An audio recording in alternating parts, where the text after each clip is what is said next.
how it started, how it's going. By the thread, what tight muscles and sexy scars. I want to jump his bones.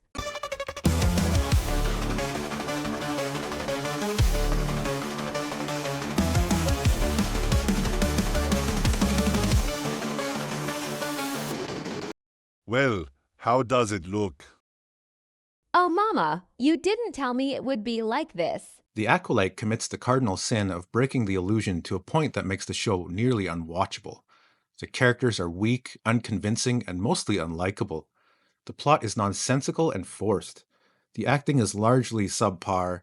There are too many lore-breaking events and abilities, and it's clear that the showrunner and writers have very little knowledge or respect for Star Wars and the universe that was created by George Lucas and expanded upon for decades by fans with true passion and love for the franchise. As one of my friends said, these creators may call themselves Star Wars fans, but they aren't the type of fans reading technical manuals or amassing figure collections and obsessing about lore tidbits from a 3-second character appearance. No, this is a different kind of fan. To start, the Acolyte has far too many inconsistencies that make the viewer question the flow of what is happening in the show from one moment to the next. There are too many things that take away from the experience, like cheap and convenient plot devices to resolve situations. Think the little pip droid, for example, who alternates between a mechanical assistant, a beacon, a personal defense device, and a wayfinder, serving different masters when the story needs it with a simple factory reset. Reset into factory settings. Their words, not mine. There are too many unexplained and rule-breaking powers that damage established lore and take viewers, specifically Star Wars fans, the people you should be targeting, out of it. They see the inconsistencies, their brains engage, and they're no longer enjoying your show, but actively criticizing it. Like when all the witches die when the mind link is broken with no explanation or understanding as to why. Soul using the Force to try to lift the infinitely heavier bridge but not the much lighter girls. Dark magic? They mocked her sister with dark magic. Wouldn't a Jedi refer to that as the Force, even if others call it magic? Mind-wiping May so the Jedi can't get any information about Osha from her. I can attempt to wipe her memory. Remove any trace of you or me. Permanently. Mind-wiping is a Force ability in Star Wars now? Just creating powers on a whim damages the established lore. What are the ramifications of this going forward? It leads to all sorts of questions. If this was a thing, then why couldn't this be used to solve so many problems in the past? It's the same idea as the Holdo maneuver and why people took issue with it. It destroys the established rules of the universe and then nothing matters. And when nothing matters, people stop caring.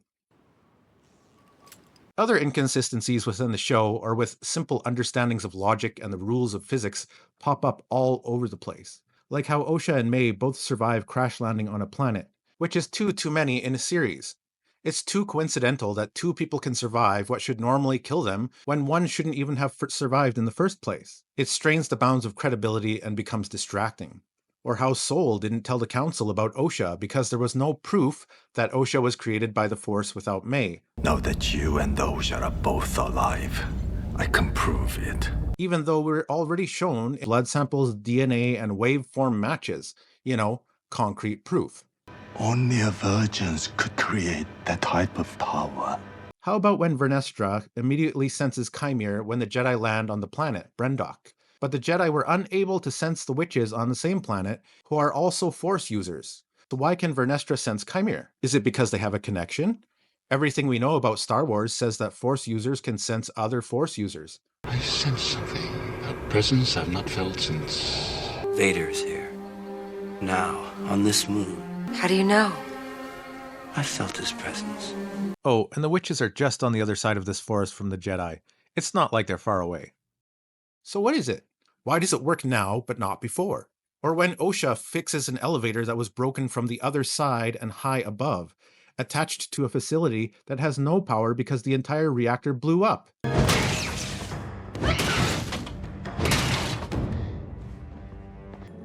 one can get in or out!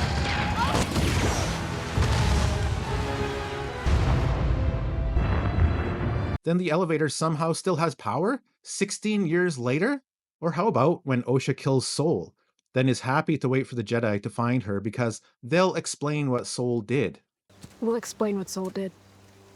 And she thinks they'll be okay with that? What exactly did Soul do? Defend himself from an imminent threat? A monster of ash and darkness? Whoever wrote this has a twisted sense of morality. It may not have been the best action at the time, but self-defense is a valid legal principle, I hear. And I thought Osha went full dark side. Why would she accept a Jedi? It doesn't make any sense. There are far too many inconsistencies that plague the substandard writing throughout this series, and it tears holes all throughout the tale you're trying to tell. And then you have the characters, who almost all universally suck. The best characters in the show are the ones with the most consistency, like Chimere and Soul, but even they have their issues, especially Soul. Soul is strangely obsessed with Osha, to the point where someone might want to think about opening an investigation into that. His overriding goal in the show, other than finding vergences in the Force, is to always be around Osha, apparently to protect her, first by nearly kidnapping her from her planet, training her to become a Jedi, lying to her about her past so she doesn't get mad at him, and lying to the Jedi so they don't take her away from him. I believe she wants to live with us. Do not confuse what Osha wants with what you want. His obsession with Osha is weird, it feels out of place, and, honestly, gross. It's seriously communicated in all the wrong ways. I'm Chris Hansen. No, you're not. Yes, I am. No, you're not. Yes, I am. Ask yourself why you made this choice. The rest of the Jedi come across as weak and duplicitous. They're totally unlikable, blaming the Brendok disaster on May, a child, rather than taking responsibility for themselves. We will tell the Council the truth. May burned down the witch's fortress and everyone was lost. They act like Child Protective Services or something else entirely. The Jedi Knights come across as weak or unbelievable in general. There's Yord, a Jedi Knight who is shown to be barely competent and constantly talked down to. You're gonna need to hand that blaster over. Well, it's mine now. Is it Yord? What's wrong with Yord? Nothing. No, he's Yord. Torben, a Padawan, who wants to go home because he's homesick? And I want to go home to Coruscant. I know, but we're on a mission. We've been here for 7 weeks. I want to return to Coruscant. He seems so weak. It's like he needs a safe space or something. No wonder he offed himself so easily.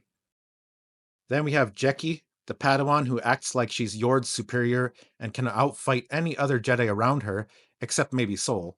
Then there's this guy. Senator Raincourt's here to see you. Where is he? He's in there. You let him in the control room? Why are the Jedi portrayed like this? It undermines the entire concept of the Jedi Order. Intensive training, competence, capability, reliability, a solid foundation for good and order throughout the entire galaxy. And the prequels, a force to be used for galactic order and stability. I suppose it was the writer's goal. There's no other explanation for it. Then there's Vernestra, who is untrustworthy and lacks transparency. What have you heard? That you are running a murder investigation without reporting it to the Senate. I'm keeping this internal for the moment. Her behavior breeds mistrust, which seems a little tone-deaf coming from Leslie Headland, who put her wife, Vernestra, in the role despite her woeful acting abilities, and yet another example of Hollywood nepotism.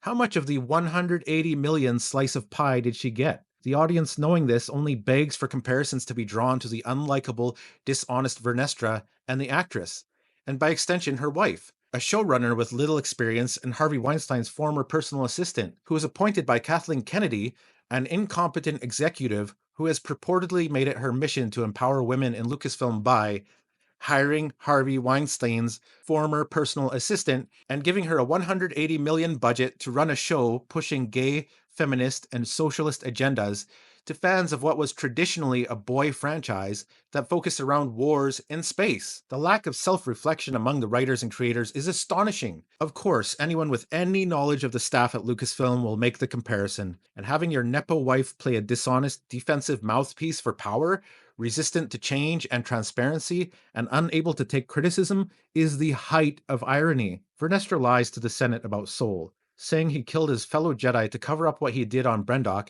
and to maintain the cover story. A rogue Jedi named Soul killed his accomplices to maintain the cover story. She lies to avoid an audit of the Jedi by the government.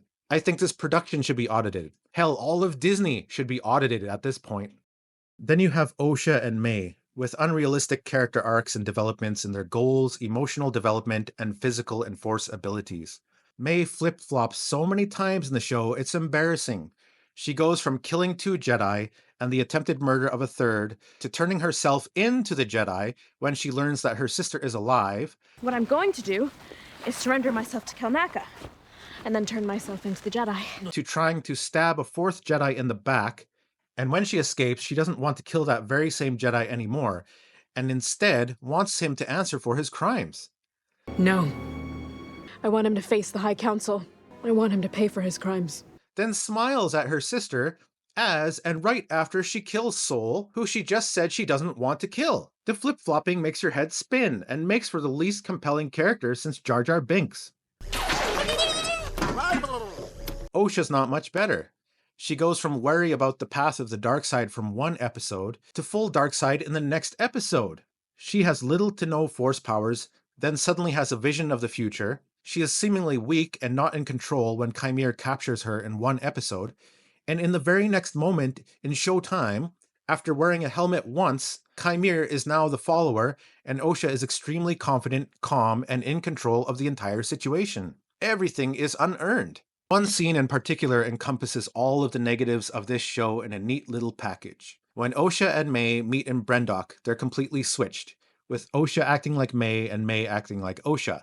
Good is bad and bad is good. It's completely flipped around from before, and Osha is evil and overly emotional as opposed to May, who is suddenly calm and rational. You tell me, which one is Osha and which is May? The actress is unable to effectively communicate the difference between the characters, so that when one switches from bad to good, we as an audience can't discern the difference between the characters. She's just acting like May and Osha, but reversed. It's irrelevant if they're supposed to be the same person through the Force, as the show makes them out to be. A more talented actor or actress would have been able to retain some quality of the core character, i.e. Osha, so that we as an audience would be able to identify and empathize with them in some way. Amandla Stenberg is supposed to be May here, but her expression is exactly the same as we've seen from Osha the entire show. It gets confusing for one thing. Also, it's like a vaguely blank stare is the only emoting performance this actress can turn in. Look at that. You expect us to believe that Osha went from a calm, pure-hearted, innocent, Jedi sympathizer, empathetic sister, to an angry, screaming ball of hate just from seeing some sexy abs and putting a helmet on? The character change is so sudden it gives the audience whiplash. It makes Anakin's turn to the dark side look masterful and convincing. They can't get their character motivations straight, let alone communicate them in a convincing way to the audience. Everything is so contrived and forced. It is desperately bad. Was there no editor or script doctor to take a look at the writing beforehand? This scene gives you shoddy writing, terrible acting, and over-reliance on hand-to-hand combat with no use of force powers, which was also poorly executed because of the actress's inability to convince the audience of anything, bad dialogue, and a whole lot of cringe. It's horseshit.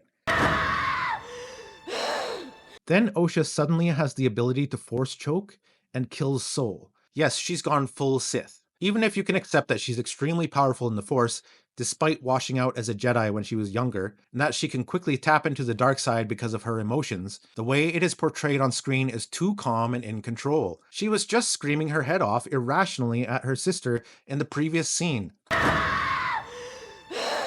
And when she hears Soul kill her mother, she's a cold-blooded killer, calmly using one of the most powerful dark side abilities without a hint of emotion. It's so poorly communicated and unconvincing. How else do you expect the audience to react to this? It isn't because they're racist or homophobic or misogynist as the shill media in their pathetic tell the lie until the lie becomes the truth reporting would have you believe. It's because of inconsistencies and shitty writing and laughable acting like this.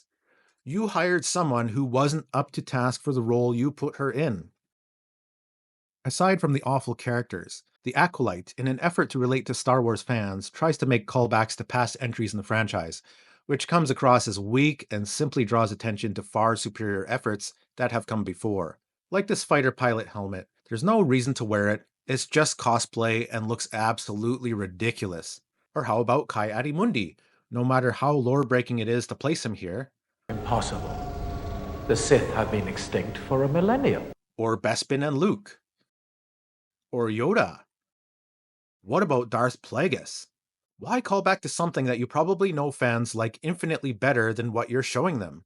You're only asking for comparisons to be made, whether you meant it to actually be Darth Plagueis or not. Fans will make the comparison. Like, how cool would it be to actually get a show about Darth Plagueis, possibly training Chimere, who would have made a far better and more intriguing main character than Osha and May, if only for the fact that he can actually act. How interesting would it have been if the show had been centered around Plagueis, teaching the witches how to create life through the Force, instead of an immaculate lesbian birth? The Jedi could slowly come into conflict with Plagueis as they investigate and uncover what is actually happening on the planet, with Chimere as the central figure who they interact with and who eventually betrays them. Or there can still be subterfuge with the Jedi Council and Coruscant that could be worked into the overall narrative. Perhaps Chimera could be a Padawan still, but is already under the influence of Plagueis. I don't know. The point is that when you drop a hint of something far better in a show than what we're actually watching, people will inevitably want to see that. Why are we watching this substandard tale about two dumb, over-emotional sisters who don't know what they want and flip-flop from episode to episode? And why can't we watch something like that? And copying lines from a previous, more successful and more beloved entry in the franchise will not make fans cheer. Feel your anger. Strike them down. And your journey will be complete. It instead draws a comparison between your piece of shit Little League show, with a much higher budget than that movie had, even adjusted for inflation, and exposes the glaring weaknesses in your effort compared to the far superior piece of art you're aping off of.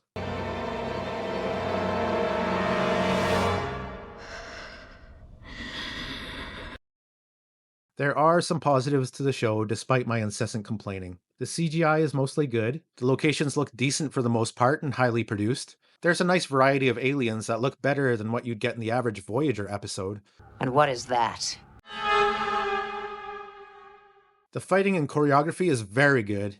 It feels punchy and tight. Most of the time it's really exciting. We even get to see the destructive power of a lightsaber. But even with the positives, there are some things that bothered me.